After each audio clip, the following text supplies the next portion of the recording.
اقسم بالله لا جاب قيادات، راني واحد منهم في راس سنوف ولا جاب منهم واحد. رانا خشوا علينا المكلبه وصل رجالنا وصل قايدنا. احنا الشاعر يقول يا عمي جابوه للمطبر قالوا له ادي رايك، قال ما ندم عندي راي فات راي محمد.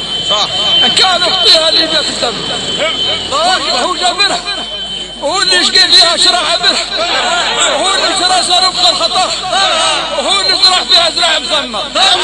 مات من الاجاني بس عرف تصير الليالي، واحد يبغى يسد في عدوانه والاخر على طول النهار يصب.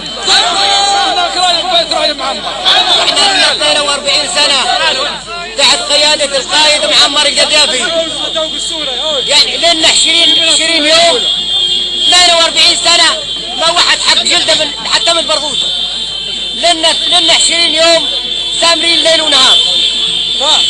سامرين ليل ونهار من كل اي حاجه، واحنا تحت الامر وتحت القياده، ونتكلم بس منطقه بشر وبس منطقه بشر عموم من غربها لشرقها، والثاني نتكلم بس من المغاربه.